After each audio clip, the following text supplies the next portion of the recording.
अजीज़म एजाज अहमद सल्लमहु फर्जंद अर्जुमन मोहतरम जनाब कारी इम्तियाज साहब, नायब कन्वीनर सेमिनार, उनसे आप उनका मकाला समाअत फरमाएं।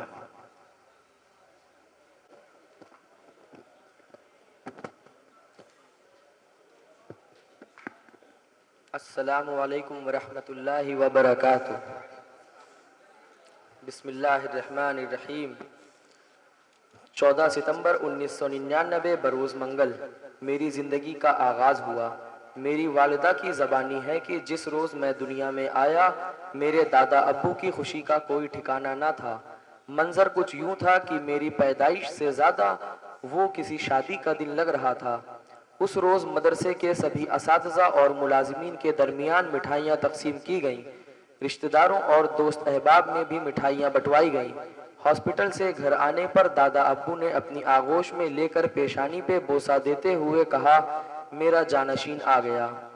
ये भी एक अजीब इत्तेफाक है कि मेरे जद्द अमजद हजरत मौलाना मोहम्मद अहमद साहब प्रतापगढ़ी की पैदाइश सन 1899 की है और मेरी पूरे 100 साल बाद यानी 1999 की। दूसरे रोज दादा अब्बू दारुल उलूम नदवतुल उलमा हजरत मौलाना अली मियां साहब रहमतुल्लाह अलैह से मुलाकात के लिए गए। हजरत ने मेरा नाम एजाज अहमद रखा और 300 रुपए मेरे लिए तोहफा भिजवाया। आज भी वो निशानी मेरे पास मौजूद है। अकीक़े में बड़ा एहतमाम किया गया। ख़ानदान के सभी अफराद और मुअज़्ज़िज़ीन शहर ने शिरकत की और अपनी दुआओं से नवाजा। मेरी तरबियत वालिदैन के साथ साथ दादा अब्बू की शफ़क़त और मोहब्बत के साए में हो रही थी। मेरी वालिदा बताती हैं, जब मैं स्कूल जाने के लायक हुआ तो वो मेरा नाम लिखाने खुद साथ स्कूल गए थे।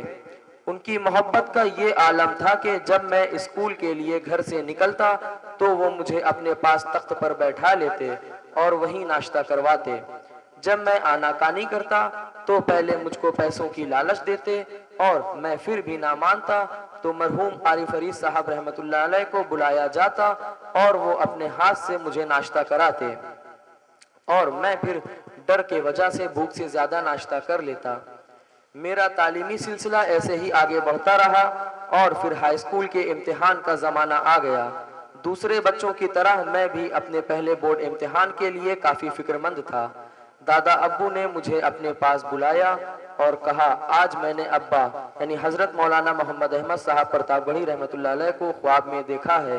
वो फरमा रहे हैं, एजाज से कहो घबराए ना और हस्बुनल्लाहु व निअमल वकील निअमल मौला व निअमन नसीर को कसरत से पढ़े और वजू करके इम्तिहान देने जाए। इंशाअल्लाह कामयाबी हासिल होगी। साथ ही दादा अब्बू ने मुझसे ये वादा किया कि अगर तुम अच्छे नंबरात से पास होते हो तो तुम्हें तुम्हारी पसंद की मोटर बाइक दिलाऊंगा। अल्लाह के फजल और सबकी दुआओं से मैं अच्छे नंबरात से कामयाब हो गया तो वो खुशी के मारे आप दीदा हो गए और सर पर हाथ रख कर दुआओं से नवाजने लगे और जेब से फौरन पैसे निकालकर मिठाई मंगवाई और सभी में तकसीम कराई। दादा अब्बू के साथ मुझे प्रतापगढ़, इलाहाबाद, कानपुर, सीतापुर के अलावा मुंबई, दिल्ली, भिवंडी, गुजरात और बिहार के कई अजला में जाने का मौका मिला तो अंदाजा हुआ कि घर में तो वो हम सब के लिए दादा अब्बू जैसे हैं, लेकिन बाहर अल्लाह ने कितनी इज्जत से नवाजा है। लोग उनसे मुलाकात के लिए लाइन लगाकर खड़े रहते। उनके इस्तकबाल के लिए दूर तक सड़क के किनारे मदरसे के तलबा खड़े होकर जिंदाबाद के नारे लगाते। स्टेशन पर बाकायदा उनकी आमद का ऐलान किया जाता। असातिज़ा उनकी दस्तबोसी करते और उनके सामने अदब से हाथ बांधे खड़े रहते। अल्लाह ने उनकी शख्सियत में मरकजियत रखी थी। जहां बैठते अतराफ में असातिज़ा व तलबा उनको घेर कर बैठ जाते। इस्तकबालिया प्रोग्राम होता, सिपासनामे पेश किए जाते। कोई अपने घर में उनके मुबारक कदम पढ़ने को बाइसे बरकत समझता। दादा अब्बू को तालीम के साथ साथ मेरी तरबियत की भी फिक्र रहती। वो मुझसे अक्सर कहते रहते कि घर में क्यों वक्त गुजारते हो, मेरे पास आकर बैठा करो और सीखा करो। मुझसे सीख लो, मेरे बाद कोई दूसरा सिखाने वाला ना मिलेगा। जब सामान का कोई बिल आता तो जेब से पैसे निकालकर मुझे देते हुए कहते कि पर्चा देखकर पैसे दे दो। इसी तरह वो मुझे अक्सर स्कूल भेजा करते।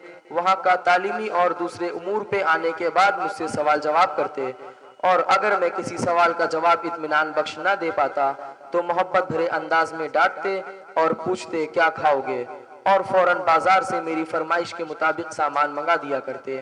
الحمدللہ آج ان کی تربیت میرے لیے مشعل راہ بنی ہوئی ہے اور زندگی بھر بنی رہے گی انشاءاللہ۔ دادا ابو کبھی کبھی ہم سب کو اپنے پاس بلا کر بیٹھالتے اور اپنی جدوجہد اور مدرسے کے قیام میں آنے والی رکاوٹوں اور مخالفتوں کا دلیری اور بہادری سے ڈٹ کر سامنا کرنے کی داستان کو سناتے اور کہتے، یہ جو مدرسہ دیکھ رہے ہو اتنی آسانی سے وجود میں نہیں آیا، اس کے لیے میں نے اپنی پوری زندگی کھپا دی ہے۔ اور ٹوپی اتارتے ہوئے ہم سب کو بلاتے، اپنے سر کے بیچوں بیچ ہاتھ رکھواتے ہوئے کہتے، یہ جو گڈھے دیکھ رہے ہو میری کاوشوں اور ذہنی بوجھ کی وجہ سے ہوئے ہیں۔ اللہ پاک ان کی کاوشوں اور محنت کو قبول فرمائے اور ان کے لیے ذخیرہ آخرت بنائے، آمین یا رب العالمین۔ ابھی زندگی یوں ہی رواں دواں تھی کہ میری دادی امی ایک موذی بیماری میں مبتلا ہو گئیں۔ انہیں فوراً دلی کے ایک بڑے اسپتال میں ایڈمٹ کرایا گیا اور ماہر ڈاکٹرز کی ٹیم نے ان کا آپریشن کیا اور وہ صحت مند ہو کر اپنے گھر واپس آئیں۔ تقریباً 2 سال تک صحت یاب رہیں، پھر مرض نے دوبارہ جڑ پکڑ لی۔ علاج دوبارہ شروع ہوا لیکن طبیعت خراب ہوتی چلی گئی۔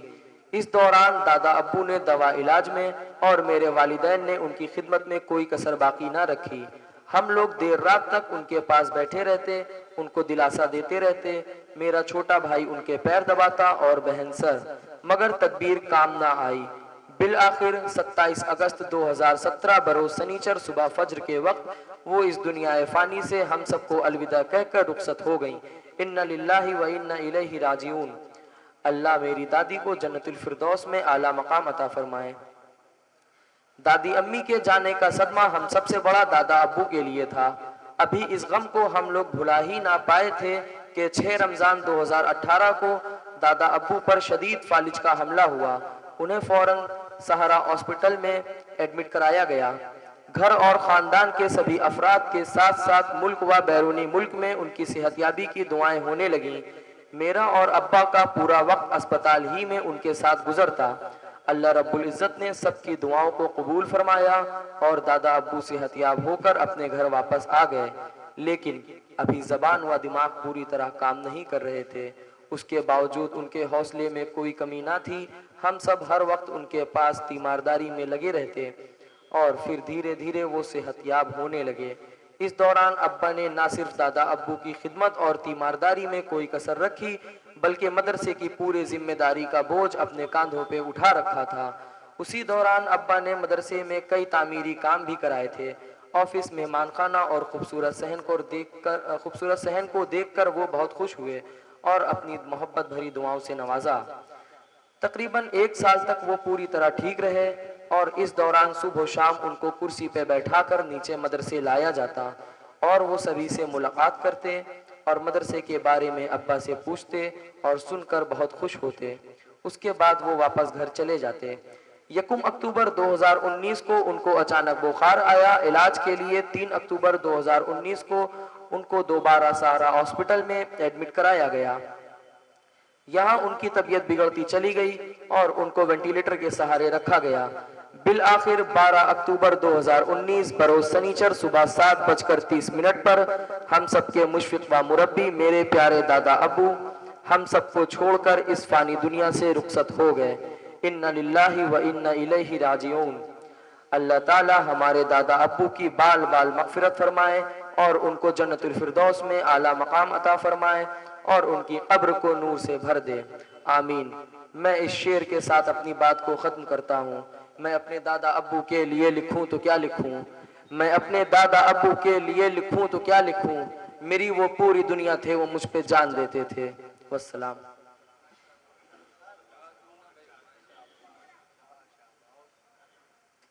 شہر لکھنؤ کی ایک مقبول شخصیت حضرت مولانا جہانگیر عالم قاسمی صاحب